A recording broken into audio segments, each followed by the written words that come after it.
چار چیزیں ایسی ہیں جس شخص کے اندر پائی جائیں وہ خالص اور پکا منافق ہے۔ اذا تمنا خانہ، جب اس کے پاس امانت رکھی جائے خیانت کرے۔ تو منافق خائن ہوتا ہے، جب بھی امانت رکھی جائے وہ خیانت کرتا ہے۔ اور ہم اس نبی کے ماننے والے ہیں جن کے گھر کے گرد کافروں نے محاصرہ کیا ہے، ننگی تلواریں لیے کھڑے ہیں کہ آج حضور کی زندگی کا چراغ بجھا دیں گے۔ وہ باہر تلواریں لہرا رہے ہیں اور حضور علی کو وصیت کر رہے ہیں کہ صبح ان کی امانتیں واپس کر کے تم بھی مدینے پلٹ آنا۔ ہم اس نبی کے ماننے والے ہیں، تو کس طرح ہم امانت میں خیانت کر سکتے ہیں؟ اس شخص کا دین ہی نہیں ہے جس کے پاس امانت نہیں ہے۔ اور امانت صرف مال کی نہیں ہے، المجالس بالامانہ۔ اگر کسی مجلس میں کوئی ایسی بات ہوئی ہے تو وہ مجلس تک رہنی چاہیے، باہر اس کو مشتہر نہ کیا جائے، بلکہ تم سے کوئی شخص بات کرے اور بات کرتے ہوئے دائیں بائیں دیکھے تو اس کا مطلب یہ ہے کہ وہ ڈر رہا ہے کہ کوئی اور نہ سن لے، تو اس بات کو بھی آپ امانت کے طور پہ اپنے پاس رکھنے کے پابند ہیں، اس لیے کہ اس نے آپ پر اعتماد کیا اور اس نے آپ کو بتائی اور آپ نے اس کی تشہیر کر دی، تو پھر یہ بدترین صورتحال ہے۔ تو فرمایا مومن کی کیا شان ہے کہ وہ امانت دار ہوتا ہے، اور منافق کی پہلی علامت کیا بتائی؟ اذا تمنا خانہ، جب اس کے پاس امانت رکھی جائے تو وہ خیانت کرتا ہے۔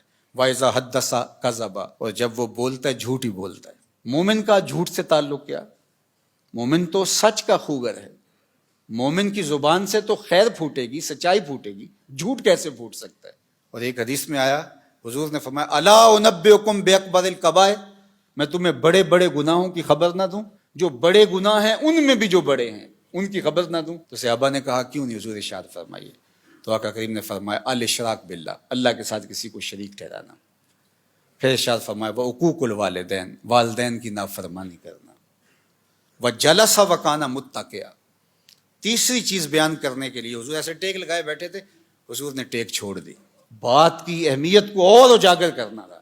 اور پھر حضور نے فرمایا الا وقول الزور، الا وقول الزور، الا وقول الزور، اور جھوٹ بولنا، جھوٹ بولنا، جھوٹ بولنا۔ پہلے تو ٹیک چھوڑی اور پھر حضور اتنی بار یہ لفظ بولا کہ صحابہ کہتے ہیں کہ ہمیں بار بار آ رہا تھا کہ حضور اب سکوت اختیار فرما لیں، ہمیں بات کی اہمیت کی سمجھ آ گئی، لیکن حضور بار بار کہتے تھے الا وقول الزور، الا وقول الزور۔ اور شہادت الزور کے لفظ بھی ہیں، جھوٹی گواہی دینا اور جھوٹ بولنا، تو یہ جھوٹ اتنی بری بات ہے۔ اور ہم سمجھتے ہیں کہ یہ فن ہے، جھوٹ نہ بولیں تو سودا ہی نہیں بکتا۔ میں کہتا ہوں جاپان والوں کا کیسے بک جاتا ہے؟ پوری دنیا بیچ رہی ہے، ہمارا نہیں بکتا۔ ہم پھر سودا نہیں بیچ رہے، ہم جھوٹ بیچ رہے ہیں، جو بیچیں گے کمائی بھی پھر اس کے مطابق ہو۔ تو فرمایا جب بولے جھوٹ بولے، یہ منافق کی علامت بتائی گئی۔ وَإِذَا عَاهَدَ غَدَرَ، اور جب عہد کرے تو عہد کو توڑ دے۔ لا دین لمن لا عہد لہ، اس کا دین ہی نہیں ہے جس کا عہد نہیں ہے۔ ہمارے ایک ذمہ دار شخص نے یہ بات میڈیا کے سامنے کہی تھی کہ جو عہد ہے، وعدہ ہے، وہ کوئی قرآن و حدیث ہے؟ ہاں قرآن و حدیث ہے۔